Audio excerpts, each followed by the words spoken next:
Getting your hands on it. It's okay. That's good. Hey, Brendan, don't forget to remind Steve. Yeah, and you got To your ask other about job 40 too. seconds. That's why you made the first question. Yeah. See, I'm helping Brendan here too. I'm doing some teamwork now. All right, Brendan, start us up. Hey Hubert. Yeah. Good to see you. Thanks for Good to doing see this. you. Yeah. Wanted to ask you about your backcourt, RJ and Caleb. Just the growth you've seen from them over the last month or so, and how it sort of culminated last weekend and everything they were able to accomplish. Well, it's not just the growth over the last, month or a couple of weeks. It's the growth from last year to this year. It was very difficult for them last year. I felt bad for them because, as freshmen, they didn't have the luxury of having an upperclassman at their position that can show them the way of how to prepare, how to practice, how hard you have to play, just to give yourself a chance to be successful. They just, as freshmen, were given the keys and said, here's North Carolina, run the show. And at times it was up and down for them, and it's, the natural progression of the difference between being a freshman and a sophomore. But I just, their leadership, their work ethic has always been great, but on the floor, their ability, they're true combo guards. They can play off the ball, they can play point guard, they have a great understanding of when to pass and when to shoot. They're both gifted in being able to score and also create shots for others. They've really stepped it up defensively this year. And the part that I'm really proud of is they're doing a great job of taking care of the basketball. That was an area that we really struggled in at the beginning of the year, especially last year. And it was an emphasis for us to limit turnovers. And they have the ball in their hands most of the time. And their decision-making has just been really good. Hubert, are you surprised that this has never happened before, like a Duke UNC meeting? I am. I'm very surprised. I can't believe the last time that we both been in the Final Four was when I was 20 years old, in 1991. And so I am surprised that it hasn't happened before. And I think it's very funny that the last two times that we've been in the Final Four, I've been at the Final Four. So I am surprised. As celebrated and as successful as both programs have been, for us to not have met in the Final Four very many times is very rare and surprising. Ever. I mean, what's the significance of that for college basketball, the sport? What do you think it means? The significance, I don't know, and I don't really care, and I'm not even thinking about it. Right now is the only thing that, and I've said this to you guys before, our focus needs to be on what allows us to prepare the best, practice the best, and play the best. And so focusing and taking time on anything outside of our preparation, our practice, and our play just doesn't have any benefit for us in order for us to be the best that we can be on Saturday. So Duke Carolina, the significance, Coach K's last season, those things, even though that is a story and that's relevant, it doesn't help us on the floor. And so our focus is on what helps us on the floor, and it's our preparation, our practice, and our play. I told the guys, you got to turn down or turn off the noise from the phone, the family, the friends, and the fans, and focus on what's ahead of us. And so that's my approach. That's my communication to the players, and they've done a really good job of focusing on what's most important and what's needed. And with that, with the noise that there's going to be this week, it's going to be more than there was a few weeks ago when you guys went over there for the final home game, that you've already been through it. There was a lot of noise. Yeah, that's pretty wild. Do you think that the fact you guys already had that experience of kind of insulating for a week and blocking everything out will help you this week? I do. I think that, going through that experience, I think the experience of going through the NCAA tournament and, having gone through playing an unbelievable Baylor team in Texas and, having to play a really great St. Peter's team very close to their home. We've had to block out the noise all season. At times, we haven't done it as well as we should at the beginning of the year, but the latter part of the year, I think the guys have done a tremendous job of that. And so, and I expect them to be able to do it this week. As a follow-up to that, how much did you have to kind of work it to get them to the point where they could block out the noise? Because the noise was going on, excuse me, through the year, and it was negative at times and highly positive at times. Well, you know, again, a lot of this growth has happened because of the shared experiences that we have had this season.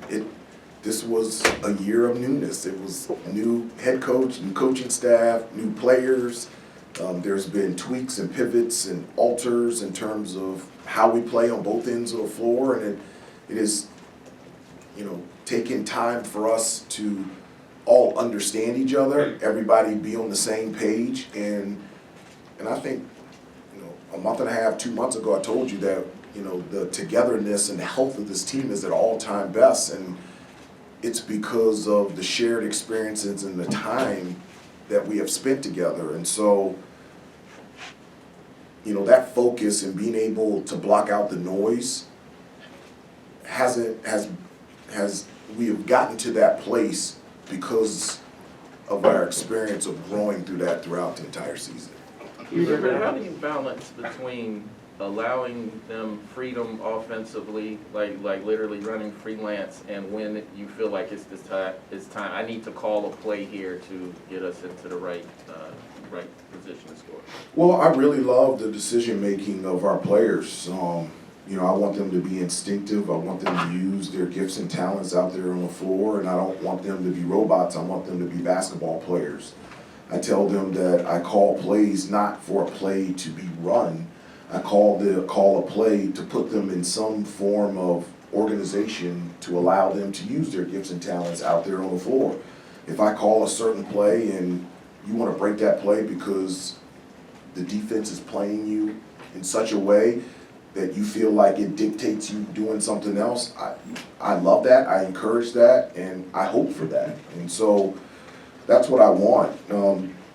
There are times where I will rein it in and say, this is specifically what I want. I'll give you an example. Against the St. Peter's game, I thought I started the game from an offensive standpoint really well. We were attacking the basket and through post and penetration, I really liked it. And then for a 4-minute stretch, in the first half, we went away from that and started shooting outside jump shots off of 0-on-1 passes. And so we got into the huddle and said, guys, that's not it. I said, look, I love you guys shooting jump shots. We're a great outside shooting team, but just remember what has allowed us to get success. So I said, next time down, no quick jump shots. We've got to get the ball inside through post penetration on offensive rebounds. So I give them freedom, but at times I'm more specific in terms of what we need if we feel like we're going away from what's allowing us to have success on the offensive end. How much did your time, 7 years as JV head coach, how much did that kind of tweak, did you kind of tweak and develop, you know, the style that you're using now as far as that's concerned? Not necessarily the style. I think, you know, the experience of, for 7 years, being a head coach for the JV program put me in a position to make decisions. You know, obviously on sort of much lesser scale, but, you know, you're still making substitutions, you're still making play calls, you're still putting together practice plans and running practice, you're still dealing with individuals and personalities and relationships. And so I think those things definitely translate and put me in a position to be familiar with things that I need to be thinking about as a head coach. And I don't know where I would be without that experience of for 7 years being a JV coach. Hubert, with Brady, you talked about fit was immediate. Yes. You felt good about, like you've been here a long time. How long did it take you maybe to pick up the competitive edge or the fire? We see him hitting big shots pretty fearlessly, talking on the court. And how much of that is maybe getting an older guy from the transfer portal that is tested and kind of ready to take on those big moments? Well, for Brady, the thing, you know, that I really liked was that, one, his experience, and two, you know, his experience in the Big 12. I just think, you know, his ability, you know, playing against Baylor, playing against Kansas, at Baylor, at Texas, those are things that I thought could translate to playing in this conference and playing in this program. Honestly, the things that I know about him now, I didn't know before he got here on campus. I knew that he was a successful player. I knew that he could really shoot the basketball. I did not know that he was an outstanding passer. I did not know that instinctively he's just brilliant in terms of where to be on the floor and the plays that he needs to make. I didn't know that he was going to be such an unbelievable teammate and a person to coach. And I didn't know that his family is just beautiful. And so those are things that I found out. And so it was a home run. And the chemistry between us, the chemistry between him and this team, this program and this university and community has just worked. And as I said before, the only negative thing that I can say about Brady is that I only get to coach him for one season. Coach Davis, you early on in the season and even before the season, you said this team could win a national championship. You were pretty confident in that. Yeah. What did you see back then that has come to fruition now? Well, I saw that we had a chance. I really was excited about a couple things. Number one, the makeup of us from an offensive standpoint. I thought that we had great versatility and ability to be able to score. I just thought, you know, with Armando around the basket and then the versatility of Brady, the growth of RJ and Caleb, and I just knew that Leaky was going to have a really successful year. So from an offensive standpoint, I was very encouraged. I was also very excited about us defensively. I just felt like that we had an ability to be a really good defensive team. And at the beginning of the year, that was an area that was up and down. And over the last, I think, 10 or 11 games, we have held teams to 41% or lower. And we're not only being good defensively, it's been consistent. And so, you know, at the beginning of the year, I felt like we had a chance, and that's what you want. You want to have a team, you want to coach a team that has a chance to get to a Final Four and win a national championship, and I felt that way at the beginning of the year, and it's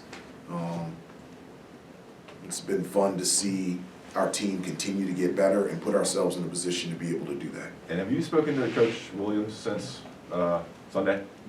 No, I texted him, told him I needed to call him. He called me about 10 minutes ago, and I told him that I will call him a little bit later today. Yeah. I would ask you about shooter's mentality. I remember when you played, I would say that you had shooter's mentality. And can you talk about what that is? What is that? I think that if you miss 20, you're gonna make the 21st. Okay, then I like that definition. He didn't miss 20. Or what, 19, whatever. But Not 19. Can you, relative to what Caleb did the other night, can you, I don't know, I think golfers have this when they have the putter in the hand that they can't miss at that particular time. What is it when you get hot like that, and what does it feel like? Does it feel like you can't miss? Does it feel like the basket is bigger than it really is? I'm sure you've had one of those streaks in your life. Well, you know, for Caleb, you know, one of the many things that I love about Caleb is his, there's two things. One, his confidence. It doesn't matter the percentages, you know, he always feels like he's going to make the next shot. And I think that's a talent, and he has that, and he's really good at that. The other thing is for Caleb is he likes, and he's not afraid to fail. He likes being in that situation to take the shot, to be in those pressure situations and to be able to step up.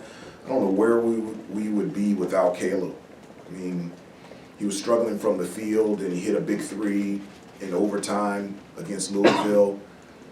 He made the pass to Brady at Clemson, and he made a big three on the road, and he was struggling from the field. Beginning of the game, most of the game, he struggled shooting the ball against Syracuse, and he went off the latter part of that game and into overtime, and then, you know, Obviously against UCLA, he was really hot. The thing that I really enjoyed about his performance against UCLA was, and I think I've told you guys this, was that he is working now inside out more consistently offensively, and I think it's just made a huge difference in his game. I've always felt like because of his length and his athleticism, he can get to the basket pretty much anytime he wants. And now he's establishing himself at attacking the basket and then working himself out, shooting the ball from the outside. And I just think he's a brilliant player, but he's so much better when he does that, and consistently he's been doing that. I saw you have a streak like that at Duke when you were a senior, where you couldn't miss. Well, I didn't go inside. I wasn't as athletic and as talented as Caleb. But the Dukies were all cheering for you. That was, you were so good that night. It was the only time the students. Well, I remember we lost the game, Right. and that's what I remember. Hubert, earlier in the year, to your point, Caleb, it seemed like he was struggling when he would get into the paint with trying to decide exactly how to score. And the field goal percentage was not there. Against UCLA, against St. Peter's, he was converting a lot of those difficult shots at the rim. Has that been a talking point? And beyond that, how does him having success at the rim help him beyond the arc? Well, it definitely, it's something that we have talked about, because I think, as I said before, I really love his ability at attacking the basket, but we've talked about it from the standpoint of not just scoring, but also facilitating. I think it's, what are we, 14-0, 15-0 when Caleb has 5 assists or more, and I tell him that before every game, because he's that talented that not only can he score, he can also create shots for his teammates, and he's not only has he bought into that, he's accepted it, and he's embracing it, and he's really seen like the success from that. And so that's something that we have worked on, you know, on the off season. We worked on finishing around the basket. I felt like that was an area that he struggled in last year, especially with his offhand. He's doing a much better job at that. And I think he's doing a much better job of understanding when he gets into the lane, you know, those little pocket passes that he was making to Armando. He wasn't making that last year. He wasn't making that consistently at the beginning of the year. Those are plays that he's doing right now, and that's what it's allowing him to have success and for everybody to see that he's a big-time guard. With the defensive growth, how much of that was the other guys seeing what Leakey's capable of and being like, I need to step up my game?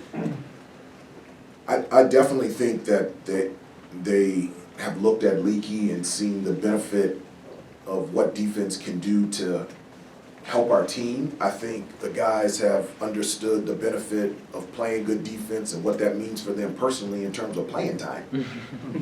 And I also think that they have seen the benefit as a team, what that does for our success.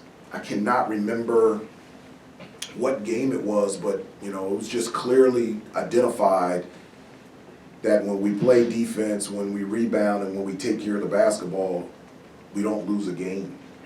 And so what brings faith is me, you know, us saying something and then them doing it and then it working out. And I think for them, us talking about it and then them doing it and them seeing the benefit of it has just grown tremendous faith in what we're doing and what we're all about and how it's successful, not only for the team, but for them individually.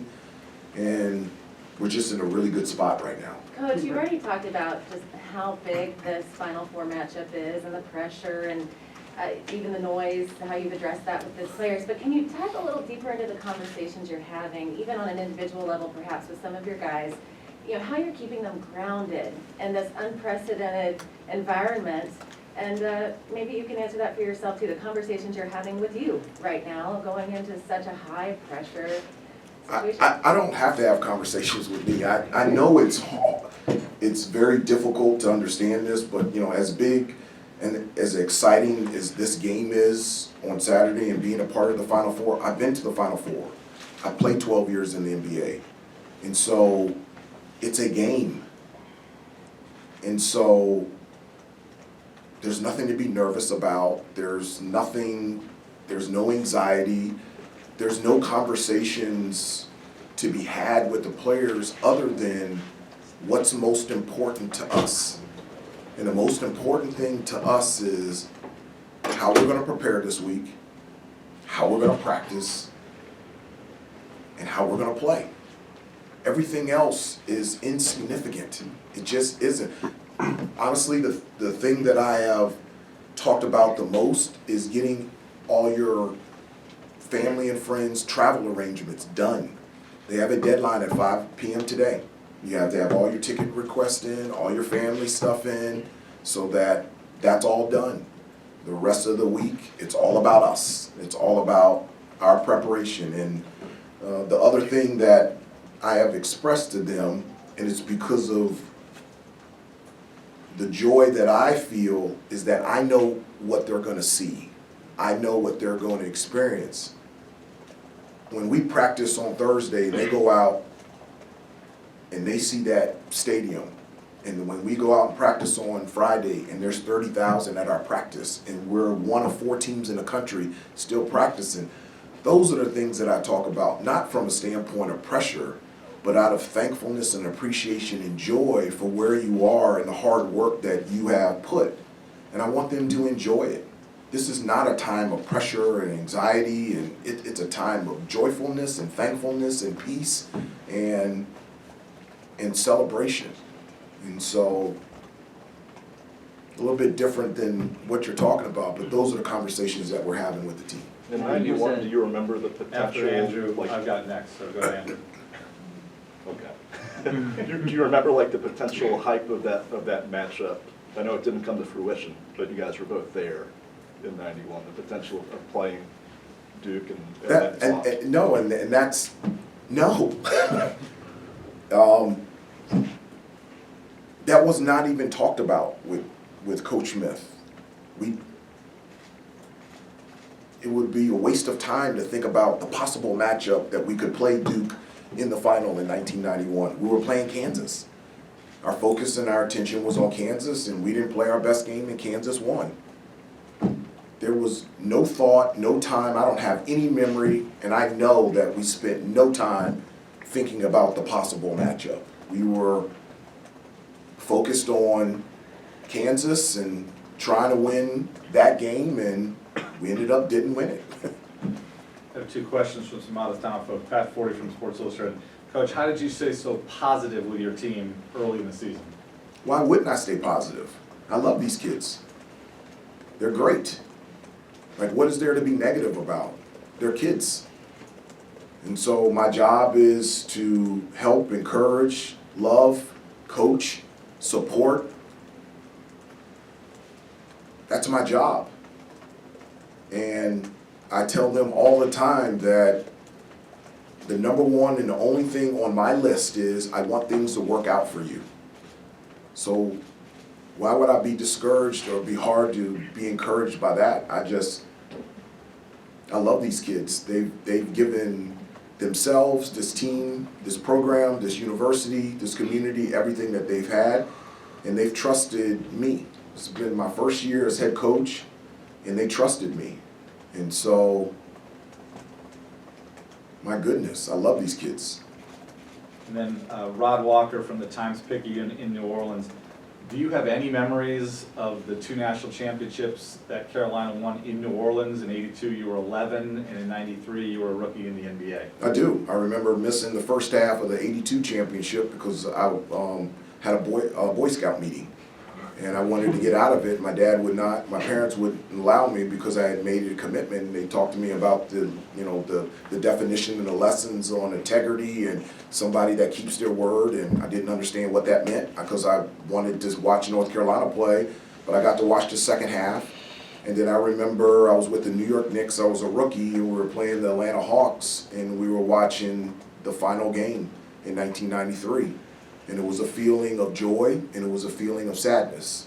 It was a feeling of joy because the guys, I had played with most of them, with the exception of the freshmen. I had played with Donald Williams and Pat Sullivan and Eric Montross and George Lynch, and I was so proud and happy and joyful for them. And then I was also sad because that had always been my hope and my dream, was to cut down the nets in a Carolina uniform, and I knew that I would never have a chance to do that again. And so I was sad too. Okay, back here, we got about 5 more minutes. Hubert, has Armando gotten the credit, do you think, from nationally that he deserves for the type of play he's had with, especially when you have all these big men leave and he's sort of the guy for you guys as far as a presence inside? Do people appreciate what he does enough, you think? I don't know. Do you? Oh, I know I do. I know I do. I not only appreciate his play, I appreciate his personality, I appreciate what he has done in the classroom. As you know, he was on the dean's list the last semester. I appreciate what he's meant to this program. I can't tell you what a driving force for me as a coach is for him. Like what, you know, the first couple years, you know, one, we weren't going to go to the NCAA tournament, but there was no tournament because of COVID. And then last year we lost in he had never won an NCAA tournament game. And so for Armando, I wanted him to experience what Carolina is like. And it's just been great seeing him be celebrated individually, but also experience the success of our team and our program. And I remember the first time that I ever saw Armando play, and I'm so thankful that I ended up in that gym and that he's part of this program and that I get to coach him. I love him to death. Hubert, how much of an impact has Sean May had on Hubert in terms of, you know, this being his first year, he could be on court coaching and that kind of being his position? Well, I think that's so valuable to have Coach May on staff, that now he can be on the court with them. You know, Sean is so accomplished, not only here, but also in the NBA. He's a fantastic coach and communicator, and his relationships with the players are just off the chart. And I just think it's really important, like, for a big guy to have another big guy on staff that played at that institution and played in the NBA. I think that having that experience and that knowledge right there every day is so invaluable. And so in the same way for Caleb and RJ to be able to have ongoing conversations with Coach Lebo, with Jeff. And so that's one of the many things that I love about this staff, is that we can check every box on every position because every guy here has played here and has experienced this place and has been successful at this place. I don't know why you wouldn't want to come here and take up all the knowledge that our assistant coaches have. Hubert, when you go back to the beginning of the year and you named your captains, and I think it was Armando, Caleb, and RJ, was there anything else you wanted to see from Leaky in not naming him a captain that maybe you've seen across these last couple of months? No, I mean, naming a captain, it's you know, as I said before, you know, throughout the year I said that there hasn't been at the beginning of the year there wasn't a definitive one-person leader. But what has grown has been a team full of leaders. And one of the things that I feel like the guys have learned is that leadership comes in many different forms. And that some people aren't comfortable with being a vocal leader, but you can be a leader in many different ways. And that's what Leaky is. Leaky is one of our leaders on this team. He's not somebody that feels comfortable being vocal, but the way that he practices, his selfless play, and the way that he encourages all of our guys, his personality, his experience, he's leading us. And I wish I could name the entire team as team captains. I don't know if you can allow the entire team to go meet the refs before the game. You know, let's try it. Let's try it on Saturday. Hubert, guys got time for one last question. Hubert, one thing you tried, I had never seen, I've known you for a long time. Did I see you dancing on the sidelines or on the court? I did. It didn't get me to do anything right now. It was, I don't know what I was doing, but they were laughing and we were having a great time, and we're looking to have more memories and more stories and more testimonies. We're not done yet. Michael, you get the last one, go ahead. Hubert, it seems like every game this tournament, there's a different player off the bench who comes and makes a big play. Dontrez against Baylor, Puff playing really good defense against UCLA. How pleased have you been with guys like Dontrez, Puff, and Justin throughout this tournament, just being ready at the drop of a hat? I have. I've been so pleased with them because, you know, I've said before that with me, you will never be a player that could ever say, Coach Davis didn't give me a chance or an opportunity. And I've told them that that's my foundation, that's who I am. I cannot promise you when, where, how, and the manner in which you'll get that chance, but your job is to be ready. And that's what I'm most proud of for Dontrez and Puff and Justin. When the number has been called, they've been ready. And they've stepped up. And you're right, in different games, there's been different people that have stepped up and they have made plays when plays needed to be had, and we're going to need that on Saturday. Just plain and simple, we need those guys to step up, and I feel very confident on calling their name and calling their number and expecting them to play their best on Saturday. Coach Davis, thank you very much. Okay, Appreciate thank y'all you. being here. Thank you, Hubert. Remember